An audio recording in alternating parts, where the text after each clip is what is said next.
ನಮಸ್ತೆ ಎಲ್ರಿಗೂ. ಎಲ್ಲರೂ ಹೇಗಿದ್ದಾರೆ? ಎಲ್ಲರೂ ಚೆನ್ನಾಗಿದ್ದೀರಾ ಅಂತ ಭಾವಿಸ್ತಾ welcome back to my Geetaji vlogs channel. ನಾನು ನಿಮ್ಮ ಸಂಗೀತ.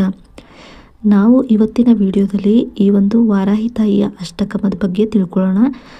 ಈ ಅಷ್ಟಕಮ್ಮನ್ನು ನಾವು ವಾರಾಹಿ ತಾಯಿಯ ಪೂಜೆಯಿಂದ ಮಾಡಬೇಕಾಗುತ್ತೆ. ಅಂದರೆ ವಾರಾಹಿ ತಾಯಿಯನ್ನು ಪೂಜೆಯ ಮೂಲಕ ಒಲಿಸ್ಕೊಳ್ಬಹುದಾಗಿರುತ್ತೆ. ಈ ಒಂದು ಪೂಜೆಯನ್ನು ಹೇಗೆ ಮಾಡಬೇಕು, ಇದನ್ನು ಹೇಗೆ ನಾವು ಪಾಲಿಸಬೇಕು, ಇದರಲ್ಲಿರುವಂಥ ನಿಯಮ ಯಾವುದು ಎಲ್ಲವನ್ನು ಕೂಡ ಈ ಒಂದು ವಿಡಿಯೋ ಮೂಲಕ ನಾನು ನಿಮಗೆ ತಿಳಿಸ್ಕೊಡ್ತಾ ಇದ್ದೀನಿ. ಈ ಒಂದು ಮಂತ್ರಗಳನ್ನು ನಾವು ಪ್ರತಿನಿತ್ಯವೂ ಕೂಡ ಮಾಡಬೇಕಾ ಅಥವಾ ಒಂದು ದಿನ ಮಾಡಿದ್ರೆ ಸಾಕಾಗುತ್ತಾ, ಅಥವಾ ನಾವು ಪ್ರತಿದಿನ ಪೂಜೆ ಮಾಡುವಾಗ ಇದನ್ನು ನಡೆಸ್ಕೊಂಡು ಹೋಗಬೇಕಾ ಅನ್ನೋದನ್ನು ಎಲ್ಲವನ್ನು ಕೂಡ ಈ ಒಂದು ವಿಡಿಯೋ ಮೂಲಕ ನಾನು ಪೂರ್ಣವಾಗಿ ತಿಳಿಸ್ಕೊಡ್ತಾ ಇದ್ದೀನಿ. ವಿಡಿಯೋವನ್ನು ಎಲ್ಲೂ ಕೂಡ ನೀವು ಸ್ಕಿಪ್ ಮಾಡದೆ ನೋಡೋದ್ರಿಂದ ಇದ್ರ ಬಗ್ಗೆ ಸಂಪೂರ್ಣವಾದ ಮಾಹಿತಿಯನ್ನು ನೀವು ಪಡ್ಕೋಬಹುದಾಗಿರುತ್ತೆ. ಇನ್ನು ವಾರಾಹಿ ತಾಯಿಯನ್ನು ನಾವು ಪ್ರತಿನಿತ್ಯವೂ ಕೂಡ ಪೂಜಿಸೋದ್ರಿಂದ ನಮ್ಮ ಜೀವನದಲ್ಲಿರುವಂಥ ಯಾವುದೇ ರೀತಿಯ ಕಷ್ಟಗಳನ್ನು ದೂರ ಮಾಡ್ಕೊಬಹುದು ಅಂತ ನೀವು ಕೇಳಿರ್ತೀರ. ಅದರಲ್ಲೂ ಈ ಇತ್ತೀಚಿನ ದಿನಗಳಲ್ಲಿ ವಾರಾಹಿ ತಾಯಿಯ ಆರಾಧನೆ ತುಂಬಾ ಹೆಚ್ಚಿನ ಪ್ರಸಿದ್ಧಿಯನ್ನು ಪಡ್ಕೊಂಡಿದೆ. ಯಾಕಂದರೆ ವಾರಾಹಿ ತಾಯಿಯನ್ನು ಪೂಜಿಸೋದ್ರಿಂದಾಗಲಿ ಅಥವಾ ವ್ರತಗಳನ್ನು ಮಾಡೋದಾಗಲಿ ಅಥವಾ ಮಂತ್ರಗಳ ಪಠಣೆ ಮಾಡೋದ್ರಿಂದ ಕೂಡ ನಮಗೆ ತಾಯಿ ಬೇಗನೆ ಅನುಗ್ರಹವನ್ನು ಮಾಡ್ತಾರೆ ಅಂತ ನಾವು ಎಲ್ಲ ಕಡೆ ನೋಡ್ತಾ ಇದ್ದೀವಿ. ಹಾಗಾಗಿ ಈ ಒಂದು ವಾರಾಹಿ ತಾಯಿಯ ಪೂಜೆಯನ್ನು ಹೇಗೆ ಮಾಡಬೇಕು, ಹಾಗೆ ಇದರಲ್ಲಿ ಅಷ್ಟಕಮನ್ನು ಹೇಗೆ ನಾವು ಪಠಿಸಬೇಕು, ಅಂದರೆ 8 ಶ್ಲೋಕಗಳನ್ನು ಹೇಗೆ ನಾವು ಸ್ತುತಿ ಮಾಡಬೇಕು ಅನ್ನೋದನ್ನು ಎಲ್ಲವನ್ನೂ ಕೂಡ ಈ ಒಂದು ವಿಡಿಯೋ ಮೂಲಕ ತಿಳಿಸ್ಕೊಡ್ತಾ ಇದ್ದೀನಿ. ವಿಡಿಯೋನ ಸ್ಕಿಪ್ ಮಾಡದೆ ನೋಡಿ ಅಂತ ಹೇಳ್ತಾ, ವಿಡಿಯೋ ಏನಾದರೂ ಇಷ್ಟ ಆದರೆ ಲೈಕ್ ಮಾಡಿ, ಶೇರ್ ಮಾಡಿ, ಹಾಗೆ ಕಷ್ಟದಲ್ಲಿರೋರಿಗೂ ಕೂಡ ಹೆಲ್ಪ್ ಆಗಲಿ ಅಂತ ಅವ್ರಿಗೂ ಕೂಡ ಶೇರ್ ಮಾಡಿ. ಇನ್ನು ವಾರಾಹಿ ತಾಯಿಯ ಪೂಜೆಯನ್ನು ನಾವು ಹೇಗೆ ಮಾಡಬೇಕು ಅಂತ ಅನ್ನೋದಾದರೆ, ಮನೆಯನ್ನು ಮೊದಲಿಗೆ ಶುದ್ಧಿಯನ್ನು ಮಾಡಿಕೊಂಡು ನಂತರ ಎಲ್ಲ ನೀವು ಮನೆ ಕಸ ಎಲ್ಲ ಗುಡಿಸಿ ಒರೆಸೋವಾಗ ಮನೆ ಒರೆಸೋವಾಗ ನೀರಿಗೆ ಒಂದಿಡಿ ಕಲ್ಲುಪ್ಪನ್ನು ಹಾಕೊಳ್ಳಿ. ಹಾಗೆ ಒಂದು ಚಮಚದಷ್ಟು ಅಂದರೆ 1 ಸ್ಪೂನ್ನಷ್ಟು ಅರಿಶಿಣ ಪುಡಿಯನ್ನು ಹಾಕ್ಕೊಳ್ಳಿ. ಅರಿಶಿಣ ಪುಡಿ ನೀವು ಮನೆಯಲ್ಲಿ ಕೊಂಬಿಂದ ಪುಡಿ ಮಾಡಿ ಇಟ್ಕೊಂಡಿರೋದಂತಂದರೆ ಹಾಕಿ, ಯಾಕಂದರೆ ಅಂಗಡಿಯಿಂದ ತಂದಿರೋದೆಲ್ಲ ಮಿಕ್ಸ್ ಆಗಿರುತ್ತೆ. ಇದಾದರೆ ಕೊಂಬನ್ನು ಕುಟ್ಟಿ ಪುಡಿ ಮಾಡಿ ಇಟ್ಕೊಂಡಿದ್ರೆ ಮನೆಯಲ್ಲಿ ಅದು ತುಂಬಾ ಒಳ್ಳೆಯದು. ಅದು ಒರಿಜಿನಲ್ ಆಗಿರೋದ್ರಿಂದ ನಮಗೆ ನೆಗೆಟಿವ್ ಎನರ್ಜಿನ ಮನೆಯಿಂದ ತೆಗೆದು ಹಾಕೋದಕ್ಕೆ ತುಂಬಾ ಹೆಲ್ಪ್ ಮಾಡುತ್ತೆ ಅಂತಲೇ ಹೇಳ್ಬೋದು. ಈಗೆಲ್ಲ ಮನೆಯನ್ನು ಕ್ಲೀನ್ ಮಾಡಿಕೊಂಡು ಶುದ್ಧ ಮಾಡ್ಕೊಂಡಿದ ನಂತರ ಬೆಳಗ್ಗೆ ನೀವು ಮನೆ ಹೊಸಲಿಗೆ ಎಲ್ಲ ತೊಳೆದು ರಂಗೋಲಿ ಬಿಟ್ಟು ಅರಿಶಿನ ಕುಂಕುಮ ಇಟ್ಟು ಹೂವು ಇಟ್ಟು ಎಲ್ಲ ಮಡಗಿರ್ತೀರಲ್ವ, ಅದಾದ ನಂತರ ಮನೆಯೆಲ್ಲ ಕ್ಲೀನ್ ಮಾಡ್ಕೊಂಡು ನಂತರ ನೀವು ಕೂಡ ಸ್ನಾನ ಮಾಡಿಕೊಂಡು ವಾರಾಹಿ ತಾಯಿಯ ಪೂಜೆಯನ್ನು ಮಾಡೋದಕ್ಕೆ ನಿಮ್ಮ ಹತ್ರ ವಿಗ್ರಹ ಇದ್ದರೆ ನಡೆಯುತ್ತೆ, ಇಲ್ಲಾಂದರೆ ವಿಗ್ರಹ ಇಲ್ಲ ಅಂದರೆ ಫೋಟೋನಾದರೂ ನಡೆಯುತ್ತೆ.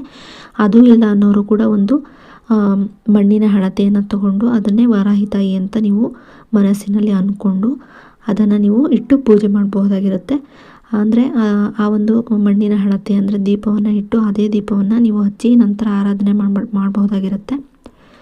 ಇನ್ನು ಆ ಒಂದು ಪೂಜೆಯನ್ನು ಹೇಗೆ ಸ್ಟಾರ್ಟ್ ಮಾಡಬೇಕು ಅನ್ನೋದಾದರೆ, ನೀವು ಮೊದಲಿಗೆ ಸ್ನಾನ ಮಾಡಿ ಶುದ್ಧವಾಗಿ ಬಂದ ನಂತರ ನೀವು ಆ ಸಮಯದಲ್ಲಿ ಕಪ್ಪು ಅಥವಾ ಗಾಢ ನೀಲಿ ಬಣ್ಣದ ಬಟ್ಟೆಯನ್ನು ಧರಿಸ್ಬಹುದಾಗಿರುತ್ತೆ.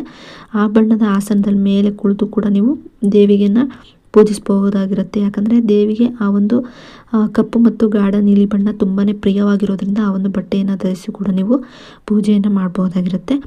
ವಾರಾಹಿ ತಾಯಿಯ ದೇವಿಯನ್ನು ಪೂಜಿಸುವಾಗ ನಾವು ದಕ್ಷಿಣ ದಿಕ್ಕಿಗೆ ಅಂದರೆ ದಕ್ಷಿಣಾಭಿಮುಖವಾಗಿ ನಾವು ದಕ್ಷಿಣ ದಿಕ್ಕಿಗೆ ಮುಖ ಮಾಡಿ ಕೂತ್ಕೊಂಡು ಮಂತ್ರವನ್ನು ಜಪಿಸೋದಾಗಲಿ ಅಥವಾ ಪೂಜೆಯನ್ನು ಮಾಡೋದಾಗಲಿ ಮಾಡಬಹುದಾಗಿರುತ್ತೆ. ಶತ್ರುನಾಶ ಮತ್ತು ಜಯಕ್ಕೆ ದಾರಿ ಎಂದು ಹೇಳಲಾಗುತ್ತೆ. ಈ ರೀತಿಯಾಗಿ ನಾವು ಮುಖ ಮಾಡಿ ಕೂತ್ಕೊಂಡು ಅಂದರೆ ದಕ್ಷಿಣ ದಿಕ್ಕಿಗೆ ಮುಖ ಮಾಡಿ ಕೂತ್ಕೊಂಡು ಮಂತ್ರವನ್ನು ಜಪಿಸೋದ್ರಿಂದ ಶತ್ರುನಾಶಕ್ಕೆ ಹಾಗೆ ಜಯಕ್ಕೆ ದಾರಿ ಅಂತ, ಶತ್ರುನಾಶಕ್ಕೆ ಮತ್ತು ಜಯಕ್ಕೆ ತುಂಬಾ ಹೆಲ್ಪ್ ಆಗುತ್ತೆ ಅಂತಲೇ ಹೇಳ್ಬೋದು. ಆದರೆ ಸಾಮಾನ್ಯವಾಗಿ ನಾವು ಶಾಂತಿಯುತ ಪೂಜೆಯನ್ನು ಮಾಡ್ತೀವಿ ಅನ್ನೋದಾದರೆ ಪೂರ್ವ ದಿಕ್ಕು ಉತ್ತಮ ಅಂತಲೇ ಹೇಳ್ತೀನಿ.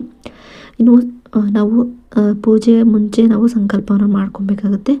ಪೂಜೆಯನ್ನು ಶುರು ಮಾಡುವ ಮೊದಲು ನಮ್ಮ ಕೈಯಲ್ಲಿ ಸ್ವಲ್ಪ ನೀರು ಹಾಕ್ಕೊಂಡು ನಿಮ್ಮ ಮನದ ಇಚ್ಛೆಯನ್ನು ದೇವಿಗೆ ತಿಳಿಸ್ಬೇಕು. ಅಂದರೆ ಎಡಗೈನಲ್ಲಿ ಸ್ವಲ್ಪ ನೀರು ಹಾಕ್ಕೊಂಡು ಬಲಗೈಯನ್ನು ಅದ್ರ ಮೇಲೆ ಮುಚ್ಚಿಟ್ಕೊಂಡು ಕೈಯನ್ನು ಮುಚ್ಚಿಟ್ಕೊಂಡು ನೀವು ಸಂಕಲ್ಪ ಮಾಡಬೇಕಾಗುತ್ತೆ. ನಿಮ್ಮ ಮನಸ್ಸಿನಲ್ಲಿ ಯಾವುದಾದ್ರೂ ಇಚ್ಛೆಗಳಿದ್ದರೆ ಅದನ್ನು ಹೇಳ್ಕೊಬೇಕಾಗುತ್ತೆ.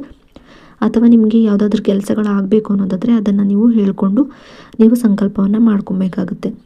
ನಂತರ ಈ ಒಂದು ವಾರಾಹಿ ತಾಯಿ ದೇವಿಯ ಅಷ್ಟಕಂ ಅಂದರೆ 8 ಶ್ಲೋಕಗಳ ಸ್ತೋತ್ರವನ್ನು ನಾವು ಹೇಳ್ಕೊಬೇಕಾಗುತ್ತೆ. ಈ ದೇವಿಗೆ ಪೂಜೆಯನ್ನು ಮಾಡಬೇಕಾದ್ರೆ ಹೂವು ಮತ್ತು ಇತರ ದ್ರವ್ಯಗಳಿಂದ ನಾವು ಪೂಜೆಯನ್ನು ಮಾಡಬೇಕಾಗುತ್ತೆ. ಇನ್ನು ಈ ವಾರಾಹಿ ತಾಯಿ ಅಷ್ಟೋತ್ತರ ಶತನಾಮಾವಳಿ 108 ಹೆಸರುಗಳು ಅಥವಾ ಅಷ್ಟಕಂ ಅಂದರೆ 108 ಹೆಸರನ್ನೇ ಹೇಳಬೇಕು ಅಂತ ಏನಿಲ್ಲ. ಅಷ್ಟಕಂ ಅಂದರೆ ಇದು 8 ಶ್ಲೋಕಗಳನ್ನು ಕೂಡ ಹೇಳ್ಕೊಬೋದಾಗಿರುತ್ತೆ. ಇವುಗಳಲ್ಲಿ ಅತ್ಯಂತ ಸರಳ ಮತ್ತು ಪ್ರಭಾವಶಾಲಿಯಾದ ವಾರಾಹಿ ಅಷ್ಟಕಮನ್ನು ನಾನು ಈಗ ತಿಳಿಸ್ಕೊಡ್ತಾ ಇದ್ದೀನಿ. ಇದರಿಂದ ನಮ್ಮ ಸಕಲ ಕಷ್ಟಗಳು ಕೂಡ ದೂರ ಆಗುತ್ತೆ. ಹಾಗೆ ಹಣದ ಸಮಸ್ಯೆಗಳಿದ್ರೂ ಕೂಡ ದೂರ ಆಗುತ್ತೆ. ಹಣದ ಹರಿವು ಅನ್ನೋದು ಹೆಚ್ಚಾಗುತ್ತೆ. ಮನೆಯಲ್ಲಿ ನೆಗೆಟಿವ್ ಎನರ್ಜಿ ಏನಾದರೂ ಇದ್ದರೆ ಕೂಡ ಅದು ಕೂಡ ದೂರ ಆಗುತ್ತೆ ಅಂತಲೇ ಹೇಳ್ಬೋದು. ಇನ್ನು ವಾರಾಹಿ ಅಷ್ಟಕಂ ಅಂದರೆ ಈ ರೀತಿಯಾಗಿರುತ್ತೆ. ಆ ವಾರಾಹಿ 8 ಶ್ಲೋಕಗಳನ್ನು ದೇವಿಯ ಮಹಿಮೆಯನ್ನು ನಾವು ತಿಳ್ಕೊಳ್ಳೋಣ. ಇನ್ನು ಮೊದಲನೇದಾಗಿ ಮಾತಾ ವಾರಾಹಿ ಭಕ್ತಾನಾಂ ಹೃದಯಾಂಬುಜ ವಾಸಿನಿ ಶತ್ರುಣಾಂ ನಿಗ್ರಹಂ ಕರ್ತೃಂ ಸಿದ್ಧಾಭವ ಸದಾಂಬಿಕೆ. ಅಂದರೆ ಹೃದಯ ಕಮಲದಲ್ಲಿ ವಾಸಿಸುವ ತಾಯಿ ವಾರಾಹಿಯೇ ಭಕ್ತರ ಶತ್ರುಗಳನ್ನು ನಿಗ್ರಹಿಸಲು ಯಾವಾಗಲೂ ಸಿದ್ಧಳಾಗಿರು ಅಂತ ಅರ್ಥ ಆಗಿರುತ್ತೆ. ಇನ್ನು ಎರಡನೇದಾಗಿ ದಂಷ್ಟ್ರೋಧೃತ ವಸುಂಧಾರಿ ವಾರಾಹಮುಖಿ ಮಂಡಿತೆ ಶತ್ರು ಸಂಹಾಕಾರಿಣಿ ಜಯಂ ದೇಹಿ ಜಗನ್ಮಯೇ. ದಂಶ್ರೋಧೃತ ವಸುಂಧಾರಿ ವಾರಾಹಿಮುಖಿ ಮಂಡಿತೆ ಶತ್ರು ಸಂಹಾರಕಾರಿಣಿ ಜಯಂ ದೇಹಿ ಜಗನ್ಮಾಯೆ. ವಾರಾಹ ಮುಖದವಳೆ ಶತ್ರುಗಳನ್ನು ಸಂಹರಿಸಿ ನನಗೆ ಜಯವನ್ನು ನೀಡು ಅನ್ನೋ ಅರ್ಥ ಆಗಿರುತ್ತೆ. ಇನ್ನು ಮೂರನೇದಾಗಿ ಹಿರಣ್ಯಕಶ್ಯಪೋ ಪ್ರಾಣಹಾರಿಣಿ ಭಕ್ತರಕ್ಷಿಣಿ ದುಷ್ಟ ಶಿಕ್ಷಣ ದಕ್ಷೇತ್ವಂ ಪಾಹಿ ಮಾಂ ಪರಮೇಶ್ವರಿ. ಇನ್ನು ನಾಲ್ಕನೇದಾಗಿ ಹಾಲಾಯುಧಧರೆ ದೇವಿ ಕುಟಿಲಾಲಕ ಶೋಭಿತೆ ದಂಡನಾಥೆ ನಮಸ್ತುತೆ ರಕ್ಷ ಮಾಂ ಶರಣಾಗತಂ. ಐದನೇದಾಗಿ ಘೋರರೂಪೆ ಮಹಾಕಾಯೆ ಭಕ್ತಾನಾಂ ಭಯಪ್ರದೆ ಸರ್ವವಿಘ್ನ ಪ್ರಶಮನಿ ಸರ್ವಸಿದ್ಧಿ ಪ್ರದಾಯಿನಿ. ಇನ್ನು ಆರನೇದಾಗಿ ಪಂಚಮಿ ಪರಮೇಶಾನಿ ಸರ್ವಶತ್ರು ನಿರ್ಬಹಿರಿಣಿ ಸಕಲಾಂಬೀಷ್ಟಾನ್ ದೇಹಿ ಪುತ್ರ ಪೌದಾತ್ರಿ ಸಂಪದಂ. ಸಿಂಹಾರೂಢೆ ಮಹಾವೀರ್ಯೆ ವಾರಾಹಿ ಪರಮೇಶ್ವರಿ ದುರ್ಜನನಾಂ ಭಯಂಕರಿ ಭಕ್ತಾನಾಂ ವರದಾಯಿನಿ. ವಾರಾಹರೂಪಿಣಿ ದೇವಿ ಪಾಲಯಸ್ವಂ ಜಗತ್ಪ್ರಯಂ ತ್ವತ್ವಾದ ಪದ್ಮ ಭಕ್ತಾನಾಂ ಸರ್ವದಾ ಮಂಗಳಂ ಕುರು. ಈ ರೀತಿಯಾಗಿ ಈ 8 ಅಷ್ಟಕಮವನ್ನು ಹೇಳಿಕೊಂಡು ಅಂದರೆ ನೀವು ಪೂಜೆ ಮಾಡೋಕ್ಕೆ ಮುಂಚೆ ಅಂದರೆ ಸಂಕಲ್ಪವನ್ನು ಮಾಡಿ ದೀಪವನ್ನು ಎಳ್ಳೆಣ್ಣೆ ಹಾಕಿ ದೀಪವನ್ನು ಹಚ್ಚಿದ ನಂತರ ಈ ಒಂದು ಅಷ್ಟಕಮನ್ನು ಹೇಳ್ಕೊಬೇಕಾಗುತ್ತೆ. ಹೀಗೆ ಹೇಳಿಕೊಂಡು ವಾರಾಹಿ ತಾಯಿಯನ್ನು ಹೂಗಳಿಂದ ಹಾಗೆ ನೈವೇದ್ಯವನ್ನು ಅರ್ಪಿಸಿ ಪ್ರಸನ್ನಗೊಳಿಸಬೇಕಾಗುತ್ತೆ. ಈ ವಾರಾಹಿ ತಾಯಿಗೆ ತುಂಬಾ ಹೆಚ್ಚಾಗಿ ಇಷ್ಟವಾಗುವಂಥ ಹೂಗಳು ಯಾವುದು ಅಂದರೆ ಕೆಂಪು ಅಥವಾ ನೇರಳೆ ಬಣ್ಣದ ಹೂಗಳಾಗಿರುತ್ತೆ. ಉದಾಹರಣೆಗೆ ಕನಕಾಂಬರ, ದಾಸವಾಳ ಅಥವಾ ಸುಗಂಧರಾಜ ಈ ರೀತಿಯಾಗಿ ಹೂಗಳನ್ನು ನೀವು ಸಮರ್ಪಣೆ ಮಾಡಬೇಕಾಗುತ್ತೆ. ನಂತರ ದೀಪ ನೈವೇದ್ಯವನ್ನು ಮಾಡಬೇಕಾಗುತ್ತೆ. ನೈವೇದ್ಯವಾಗಿ ಅಂದರೆ ಪ್ರಸಾದವಾಗಿ ಬೆಲ್ಲದ ಪಾನಕ ಅಥವಾ ಎಳ್ನೀರನ್ನು ನೀವು ಸಮರ್ಪಣೆ ಮಾಡಬಹುದಾಗಿರುತ್ತೆ. ನಂತರ ಮೊಸರನ್ನ ಅಂದರೆ ಕರಿಬೇವು ಮತ್ತು ಸಾಸಿವೆ ಒಗ್ಗರಣೆ ಅಷ್ಟೇ ಹಾಕಿರುವಂಥದ್ದನ್ನು ಮೊಸರನ್ನವನ್ನು ನೀವು ವಾರಾಹಿ ತಾಯಿಗೆ ನೈವೇದ್ಯವಾಗಿ ನೀಡ್ಬೋದಾಗಿರುತ್ತೆ. ಇಲ್ಲ ಅಂದರೆ ಉದ್ದಿನ ವಡೆ ಅಥವಾ ಬೇಯಿಸಿದ ಗೆಡ್ಡೆ ಗೆಣಸು ಅಥವಾ ಸಿಹಿ ಗೆಣಸನ್ನು ಕೂಡ ನೀವು ನೈವೇದ್ಯವಾಗಿ ನೀಡ್ಬೋದಾಗಿರುತ್ತೆ. ನೈವೇದ್ಯ ಎಲ್ಲ ಆಗಿದ ನಂತರ ಧೂಪವನ್ನು ಮಾಡಬೇಕಾಗುತ್ತೆ. ಸಾಂಬ್ರಾಣಿ ಧೂಪವನ್ನು ಹಾಕಿ ತಾಯಿಗೆ ವಿಶೇಷವಾಗಿ ಸಮರ್ಪಣೆ ಮಾಡಬೇಕಾಗುತ್ತೆ. ಈ ರೀತಿಯಾಗಿ ಮಾಡೋದ್ರಿಂದ ಕೂಡ ನಮಗೆ ವಿಶೇಷವಾದ ಫಲಗಳನ್ನು ತಾಯಿಗೆ ಕರುಣಿಸ್ತಾರೆ ಅಂತಲೇ ಹೇಳ್ಬೋದು. ಈ ರೀತಿಯಾಗಿ ಪೂಜೆಗಳಾದ ನಂತರ ವಾರಾಹಿ ತಾಯಿಯ 12 ನಾಮಗಳು ಅಂದರೆ 12 ನಾಮಗಳನ್ನು ಸ್ಮರಣೆ ಮಾಡಬೇಕಾಗುತ್ತೆ. ಪೂಜೆಯ ಕೊನೆಯಲ್ಲಿ ಈ 12 ಹೆಸರುಗಳನ್ನು ಹೇಳೋದ್ರಿಂದ ಕೂಡ ತುಂಬಾ ಒಳ್ಳೆಯ ಫಲಗಳನ್ನು ನಾವು ನಿರೀಕ್ಷಣೆ ಮಾಡಬಹುದಾಗಿರುತ್ತೆ. ಪಂಚಮಿ ದಂಡನಾಥ ಸಂಕೇತ ಸಮಯೇಶ್ವರಿ ಸಮಯ ಸಂಕೇತ ವಾರಾಹಿ ಪೋತ್ರೇಣಿ ಶಿವ ವರ್ತಾಳಿ ಮಹಾಸೇನ ಆಜ್ಞಾಚಕ್ರೇಶ್ವರಿ ಅರಿಗ್ನಿ. ಈ ರೀತಿಯಾಗಿ 12 ನಾಮಗಳನ್ನು ಹೇಳಿಕೊಂಡು ತಾಯಿಯನ್ನು ಪೂಜಿಸಬೇಕಾಗತ್ತೆ. ಹಾಗೆ ಇನ್ನೊಂದು ತಾಯಿಯನ್ನು ಪೂಜೆ ಮಾಡೋದನ್ನು ಕೂಡ ನೀವು ಗುಪ್ತವಾಗಿ ಇಟ್ಕೊಬೇಕಾಗುತ್ತೆ. ಬೇರೆಯವರಿಗೆ ಹೆಚ್ಚು ಪ್ರಚಾರವನ್ನು ಮಾಡದೆ ಗುಪ್ತವಾಗಿ ಈ ಒಂದು ತಾಯಿಯ ಪೂಜೆಯನ್ನು ನೀವು ರಾತ್ರಿ ಹೊತ್ತು ಮಾಡೋದ್ರಿಂದ ಕೂಡ ಹೆಚ್ಚು ಫಲಕಾರಿಯಾಗಿರುತ್ತೆ ಅಂತಲೇ ಹೇಳ್ಬೋದು. ಈ ರೀತಿಯಾಗಿ ನೀವು ಮಾಡ್ತಾ ಬರೋದ್ರಿಂದ ನಿಮ್ಮ ಜೀವನದಲ್ಲಿ ಯಾವುದೇ ರೀತಿಯ ಕಷ್ಟಗಳಿದ್ರೂ ಕೂಡ ಅದು ದೂರ ಆಗುತ್ತೆ ಅಂತಲೇ ಹೇಳ್ಬೋದು. ಈ ರೀತಿಯಾಗಿ ನೀವು 41 ದಿನ ಆದರೂ ಮಾಡ್ಬೋದು, 21 ದಿನಗಳಾದರೂ ಮಾಡ್ಬೋದು ಅಥವಾ 9 ದಿನವಾದರೂ ಮಾಡ್ಬೋದಾಗಿರುತ್ತೆ. ಈ ರೀತಿಯಾಗಿ ನೀವು ಮಾಡ್ತಾ ಬರೋದ್ರಿಂದ ಒಳ್ಳೆಯ ಫಲಗಳನ್ನು ನಿರೀಕ್ಷಣೆ ಮಾಡಬಹುದು.